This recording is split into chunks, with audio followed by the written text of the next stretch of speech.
अच्छा, जब तुम्हारी इच्छा ही है कि मैं ही उपदेश करूं तो सुनो।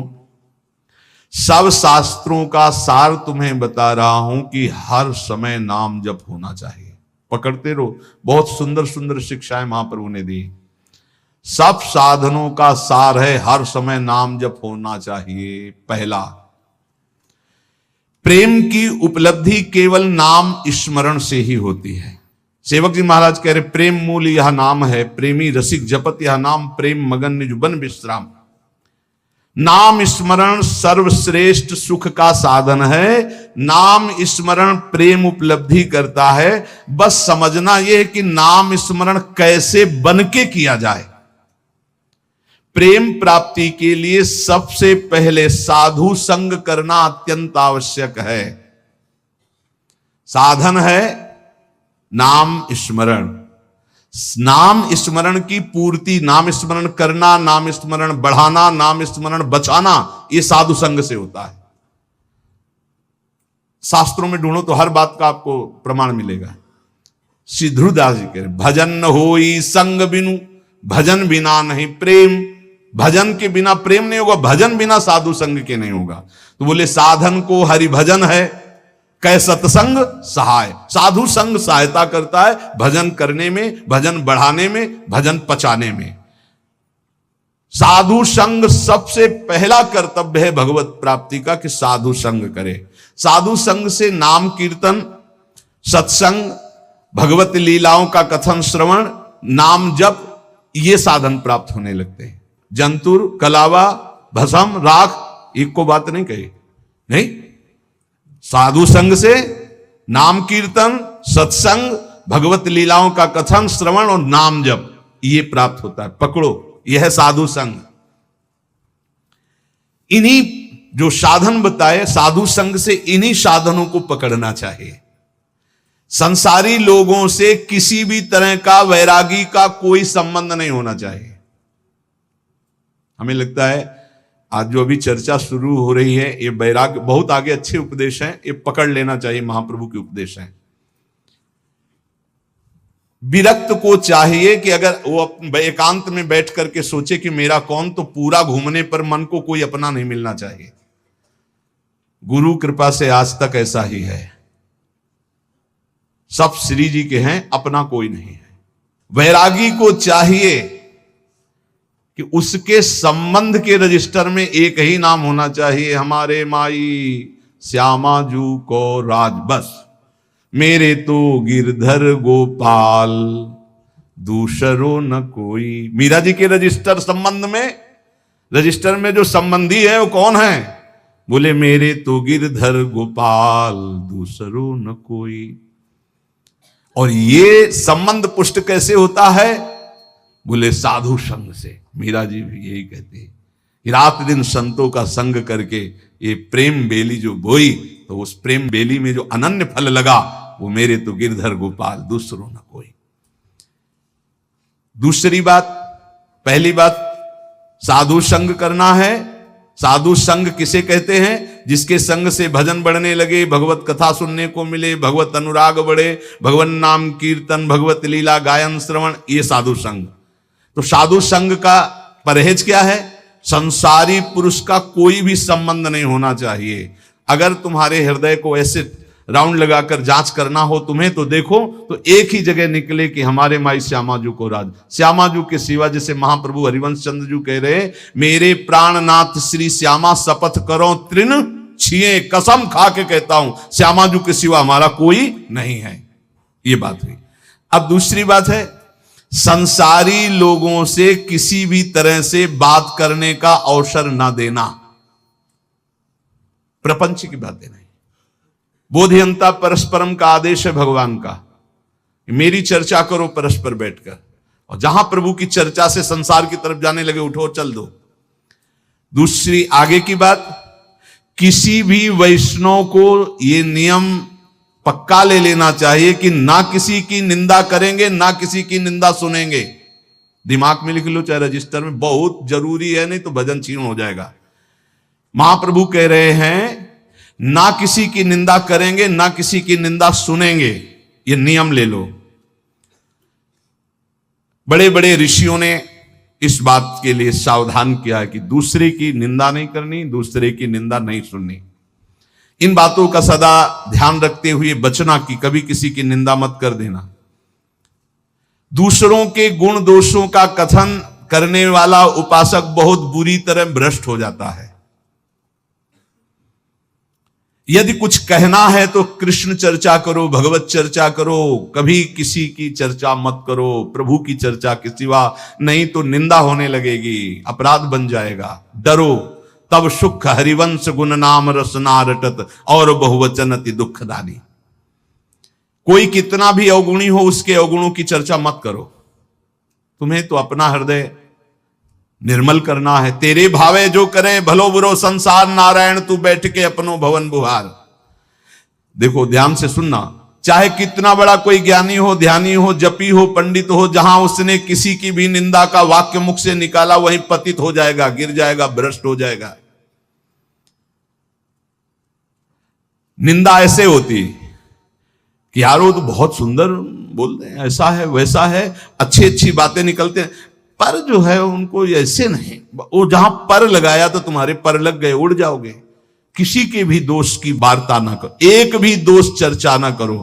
महाप्रभु कह रहे जो दोष चर्चा करोगे तुम्हारे हृदय में दोष प्रवेश करके तुम्हें नष्ट कर देगा। ये अनुभूत बात है, अनुभूत बात, ये अनुभूत। दोषों के परमाणु बड़े सूक्ष्म होते हैं। जब तक तुम दूसरे की निंदा नहीं करोगे, दोष वर्णन नहीं करोगे, मान लो दोष दर्शन हो गया पर वर्णन नहीं किया तो वो नष्ट हो जाएगा, तुम्हें फांस नहीं पाएगा। लेकिन जहां तुमने दूसरों के दोषों का वर्णन किया, निंदा की, तहां तुम निंदनीय बन जाओगे, तुम्हारी निंदा होने लगेगी।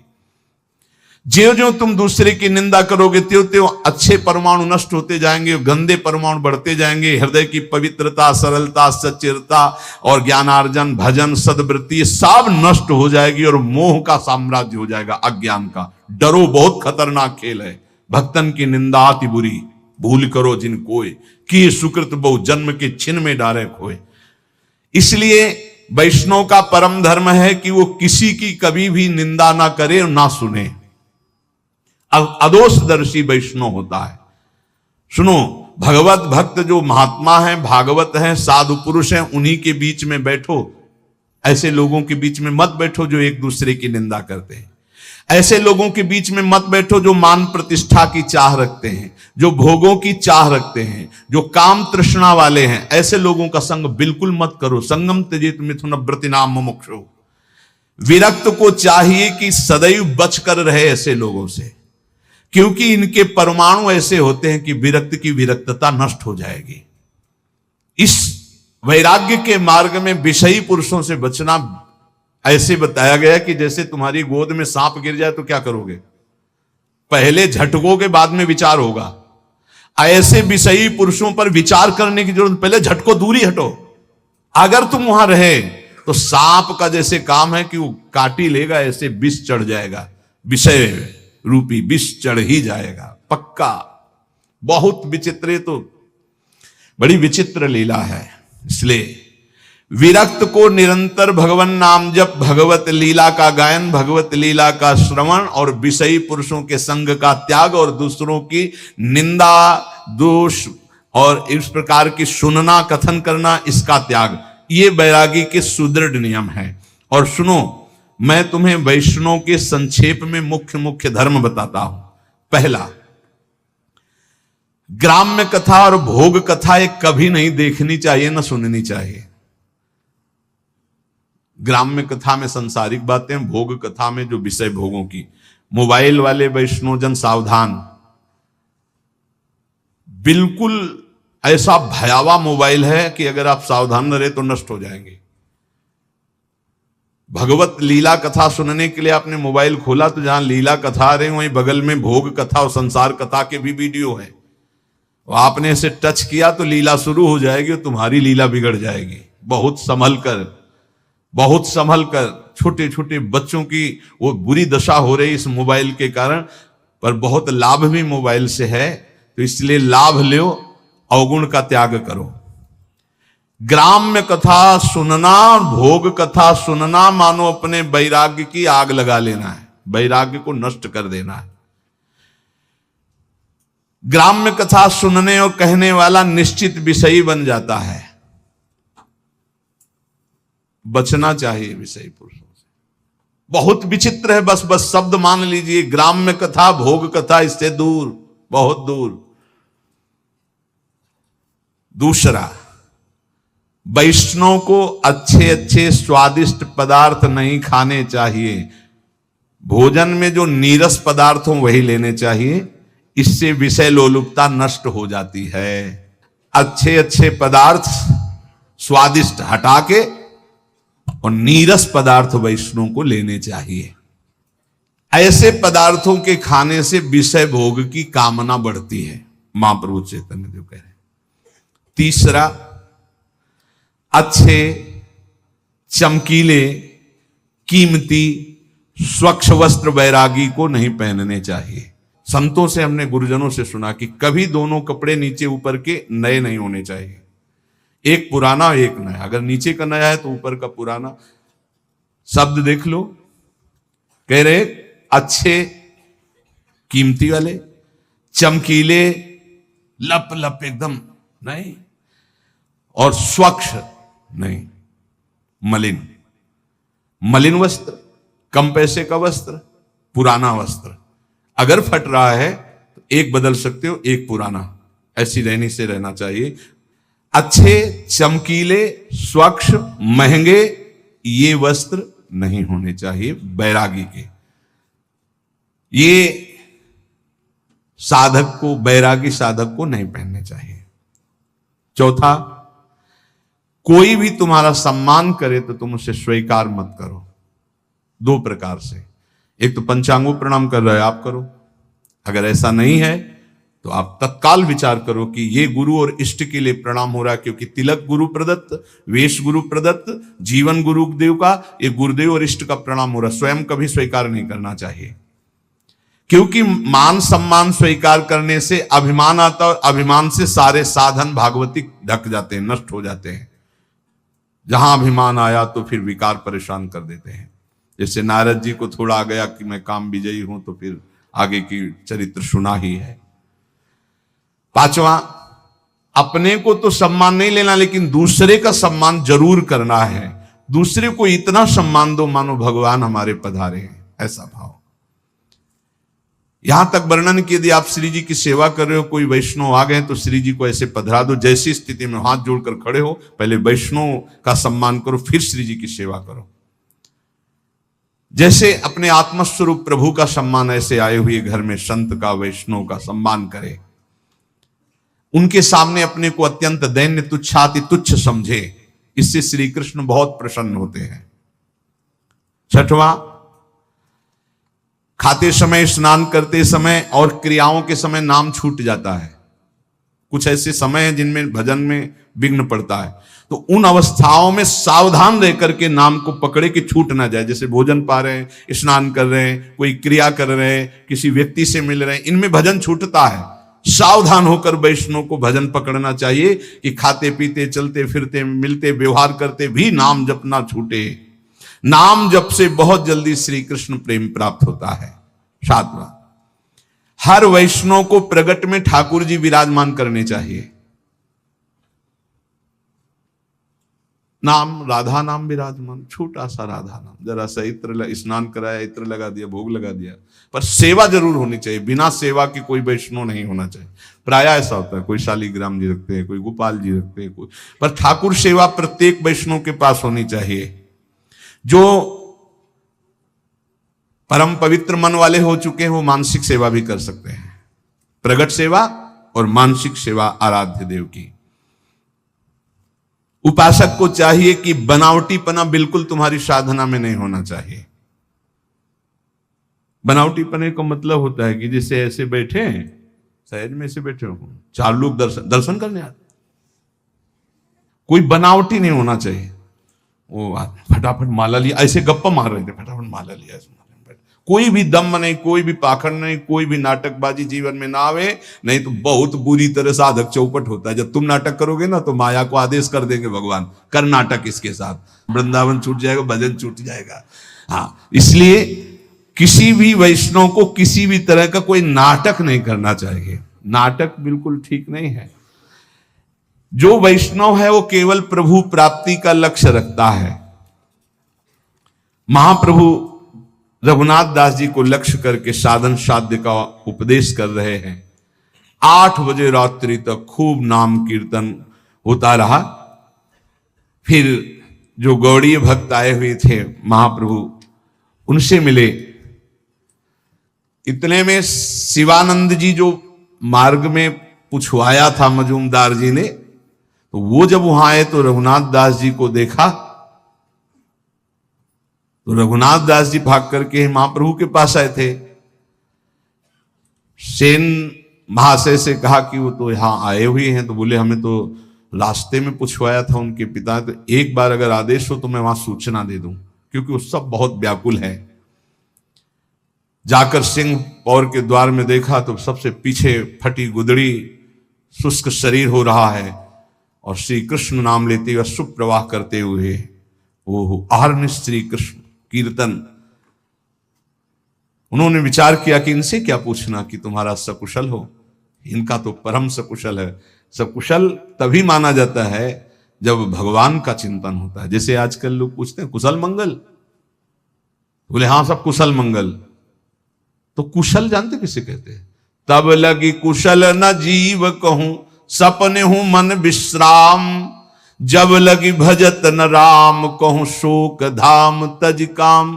कुशल तभी माना जाएगा जब आपके मुख में नाम जब चल रहा है, नहीं तो कुशल मंगल नहीं। और मंगल मंगल भवन मंगल हारी, उमा सहित जेहि जपत पुरारी।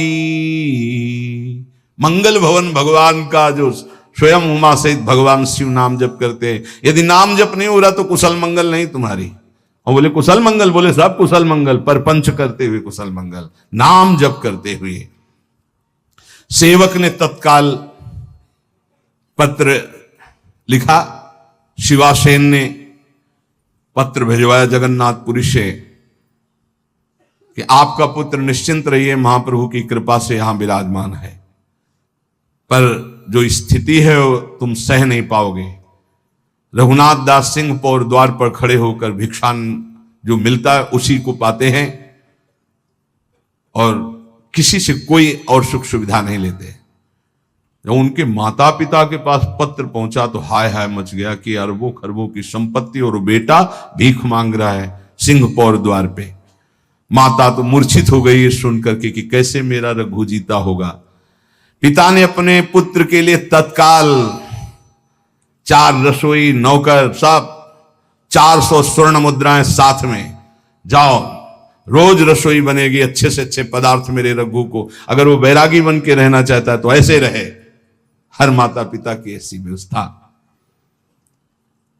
रसोईया जगन्नाथपुरी आया, 400 स्वर्ण मुद्राएं और कई रसोइये कई नौकर। अब सुविधाजनक सुंदर भोजन बनाकर, और सेवक ने कहा कि 400 स्वर्ण मुद्राएं भी लाए हुए रघुनाथ दास जी से कहा आप सुखपूर्वक रहिए। रघुनाथ दास जी ने कहा एक भी मुद्रा नहीं। रघुनाथ दास जी ने सोचा जब रसोईया आया है तो ये सुंदर भोग बनाकर महाप्रभु की सेवा हो जाए। महाप्रभु से प्रार्थना की। महाप्रभु ने, उनके पिता परम वैष्णव है ये जानते हुए, थोड़ा प्रसाद स्वीकार किया। पर रघुनाथ दास जी प्रसाद वहीं पाते, सिंह पौर वाला जो मिलता, अपने पिता के द्वारा भेजी हुई सुविधा को नहीं। महाप्रभु की सेवा 8 दिन तक ये रसोईया बलाता। रघुनाथ दास जी ने फिर विचार किया कि महाप्रभु को ये सुख सुविधाएं पसंद नहीं। खुद उपदेश किया था, जब मैंने सब कुछ त्याग दिया है तो फिर मेरा कुछ है ही नहीं, तो मैं क्यों महाप्रभु की सेवा के लिए अपने पिता की संपत्ति का प्रयोग करूं। महाप्रभु तो हमारी प्रसन्नता के लिए स्वीकार करते हैं। 8वें दिन ही कहा रसोईया से अपने सभी उठाओ और वापस हो जाओ। अब वो तो बेचारे सेवक सब वापस कर दिया। आप विचार करो कैसा वैराग्यमय जीवन है। प्रभु ने कहा स्वरूप ठीक किया रघुनाथ ने। ध्यान रखना, ये विषयी लोगों का अन्न खाने से रजोगुण की वृद्धि होती है। उनके धन में ममता के परमाणु रहते हैं। महाप्रभु चैतन्य देव कह रहे हैं, घर वालों के धन में ममता के परमाणु रहते हैं। संसारी लोग कामना शून्य होकर तो अपने जामाता को भी नहीं खिलाते, औरों की तो बात क्या। मलिन बुद्धि वालों का अन्न खाने से कभी कृष्ण नाम जप नहीं होता, कृष्ण नाम कीर्तन नहीं होता और श्री कृष्ण प्रसन्न नहीं होते। जहां तक हो सके इन विषयी पुरुषों के अन्न से बचना चाहिए। रघु ने ठीक किया। आज तक में जो जाता था केवल प्रेम संकोच के कारण जाता था। बड़ा अच्छा किया, बहुत सुंदर किया। रघुनाथ का त्याग और वैराग्य प्रशंसनीय है, महाप्रभु ने कहा। रघुनाथ दास जी ने अब वहां भी मांगने के खड़े होना बंद कर दिया, क्योंकि लोग परिचित हो गए थे कि इतने बड़े धनी मानी के तो स्वादिष्ट स्वादिष्ट पदार्थ खरीद कर रघुनाथ दास जी को देने लगे थे। भिक्षा लेना बंद कर दिया। एक क्षेत्र में जाते जहां अन्न बंटता था, दाल और महाप्रसाद ही बंटता था केवल, तो सायंकाल जाते जो बचा खुचा होता वहां से ले आते थे। महाप्रभु ने कहा रघुनाथ दास अब सिंह पौर पर नहीं खड़ा होता, क्योंकि दर्शन करके आते तो दिखाई नहीं देता, तो कहां से प्रसाद पाता है। तो उनका प्रभु अब वो एक क्षेत्र में जाते हैं और वहां से बचा हुआ दाल और महाप्रसाद ले आते हैं और उसी को पा लेते हैं। प्रभु ने संतुष्टि पूर्वक कहा ये सर्वोत्तम कार्य किया। सिंह द्वार पर भिक्षा की लालसा से हर व्यक्ति का मुख देखने की इच्छा होती कि ये दे दे, शायद ये दे दे। अच्छा किया। महाप्रभु ने जो कहा वो शब्द ये है कि इस तरह से वृत्ति रखना वैश्यावृत्ति कहलाती है। ये व्यक्ति आ रहा कुछ दे देगा, ये व्यक्ति आ रहा कुछ दे देगा, ये व्यक्ति आ रहा है, नहीं। मुख में नाम और चित्त में दूसरे का चिंतन बिल्कुल ठीक नहीं। जिसका नाम उसी का चिंतन। अच्छा किया उसने। एक बार चला जाएगा, क्षेत्र से ले आएगा, भजन करेगा, अच्छा है। स्वरूप गोस्वामी जी रघुनाथ दास जी को त्याग महाप्रभु ने बहुत अच्छा कहा है। रघुनाथ दास जी ने सोचा फिर कुछ गड़बड़ी है। एक बार हम ये कह रहे थे कि जब गुरुजन प्रशंसा करें तो एकांत में बैठकर तुम रोना कि कोई तुमसे अपराध बन गया क्या कि तुम्हारे गुरुजन प्रशंसा कर रहे हैं। ये बात ध्यान रखना। बहुत प्रवीण थे रघुनाथ दास जी ने सोचा कुछ तो अभी त्रुटि रह गई। फिर रघुनाथ दास जी ने क्षेत्र जाना बंद कर दिया। अब रात में जो महाप्रसाद फेंक दिया जाता, जिसे गाय भी नहीं पाती थी, ऐसा उस महाप्रसाद को रात्रि में उठा के लाते, जो ऐसे फिर उसे जल में डाल करके जो सड़े सड़े चावल वो हटा देते, फिर ऐसे इतना बस उतना पाते हैं रात दिन भजन। एक दिन महाप्रभु ने पूछा कि तुम्हारा रघु बहुत दुबला हो गया, तो बोले क्षेत्र से भी त्याग कर दिया भोजन लाना। अब वो महाप्रभु ने कहा इतना सुंदर अमृत अकेले अकेले पता है, अब निमंत्रण नहीं करेगा मेरे को, मुझे जाना पड़ेगा। फटी गुदड़ी के सिवा कोई दूसरा कपड़ा नहीं, एक लंगोटी, फटी गुदड़ी और रात्रि में फेंका हुआ महाप्रसाद जो बिकता नहीं था, जिसको शब्दों से उच्चारण नहीं कर सकते क्योंकि प्रसाद है, जो बिकता नहीं था, जो कोई पा नहीं सकता था, वो तो वहां की गाय आदि वो भी नहीं पाती थी, वो उठा के लाते। तब का ओहो निष्किंचना अवस्था इसी का नाम है। जो जिह्वा को संयम में कर लेता है, जो सहनशील है, जो तितिक्ष है, वही बैरागी है। महाप्रभु ने कहा पेट रूपी गड्ढा केवल पाटना है, बस ये नहीं देखना क्या पा रहे हैं, रूखा सूखा जो मिला, थोड़ा भूख शांति की, फिर नाम जप में लगे हुए हैं। इसमें जो लिखा वो सड़ा हुआ कोई कैसे पा सकता है प्रसाद, जो गाय भी नहीं पाती थी। महाप्रभु एक दिन गए रात्रि में, जब पता लगा लिया कै बजे पाते हैं,